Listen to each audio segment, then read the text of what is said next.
5 अप्रैल 2025 शाम की बात है, हैदराबाद की बात है। विनय कुमार 21 साल का नौजवान इंजीनियरिंग का छात्र, खेल के मैदान में अचानक मौत हो गई। देखिए ये वीडियो।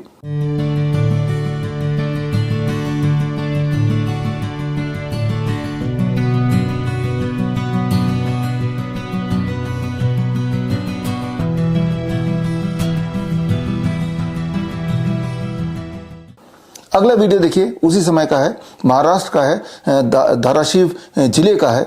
20 साल की छात्रा वर्षा।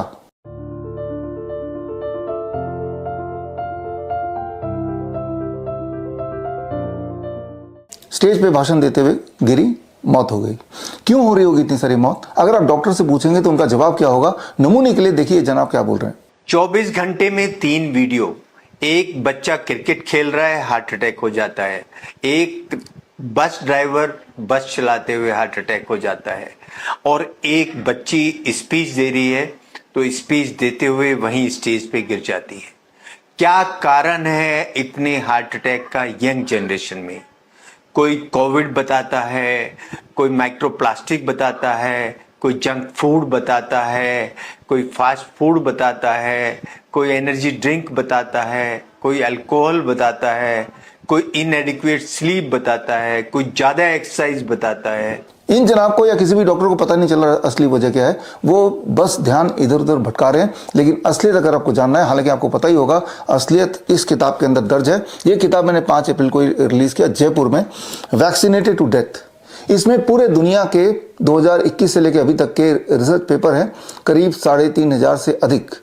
और वो सारे रिसर्च पेपर अगर आप पढ़ेंगे तो क्लियर है, कोई कंफ्यूजन नहीं है। इस तरह की मौत का एक ही एक कारण है, वो है 2 खुराक जो आपने लगाए, 2 कोविड वैक्सीन लगाए। यानी कि वो डॉक्टर जिन्होंने तब आपको बहकाया, झूठ बोल के 2 खुराक लगाए, वो तब भी आपको झूठ बोल रहे थे और आज भी आपको झूठ बोल रहे हैं। अब सवाल यह है कि वो सारे डॉक्टर, सफेद कोट डॉक्टर, जो तब आपको गुमराह करके 2 खुराक लगाने को मजबूर किया, और आज भी जब उसका कॉन्सिक्वेंसेस आप झेल ही रहे हैं, तो आज भी वो सच नहीं बता रहे। ऐसे डॉक्टरों पर कैसे आप भरोसा कर सकते हैं अपने किसी भी बीमारी के इलाज के लिए?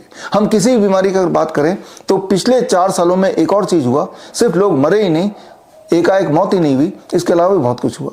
जितनी सारी बीमारियों का नाम आप जानते हैं, चाहे वो क्रोनिक किडनी डिजीज हो, हार्ट डिजीज हो, कैंसर हो, हाइपरटेंशन हो, डायबिटीज हो, इरेक्टाइल डिस्फंक्शन हो, इनफर्टिलिटी हो, ये सारी बीमारियों का दर लगभग डबल या उससे अधिक हो गया। ये भी प्रूवन है और उसका रिसर्च पेपर भी मैंने इसी में डाल दिया है। तो अभी अगर आप जिंदा हैं तो खुश हो जाइए कि आप जिंदा हैं, वो भी 2 खुराक लगाने के बाद, कोविड के 2 डोज लगाने के बाद। लेकिन ऐसा नहीं है कि जो जिंदा है वो बच गए हैं। सारे लोग नहीं मरेंगे, ना ही सारे लोग मर रहे हैं, लेकिन सबको कुछ ना कुछ जरूर हो रहा है as a side effect of the COVID vaccine. हो सकता है किसी को पूरे स्किन में रैशेस पड़ गए हैं, किसी का किडनी अचानक फेल हो गया हो, कोई कैंसर का पेशेंट बन गया हो। तो खैर, अब सवाल आता है तो क्या किया जाए, अब इसके दुष्प्रभाव से कैसे बचा जाए?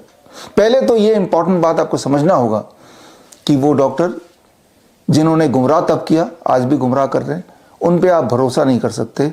उन पर, उनके पास जाके ट्रीटमेंट कराएंगे तो हालत बद से बदतर ही होती जाएगी। ये आप गौर से सोचेंगे तो पाएंगे आप कि ऐसा ही हो रहा है। अगर आपको फिर भी डिटेल में जानना है तो 5 अप्रैल को जयपुर में मेरा एक लेक्चर हुआ था। लेक्चर का नाम है curing cancer with medical engineering. ये लेक्चर आप स्क्रीन पे दिए हुए लिंक में जाके जरूर देखें।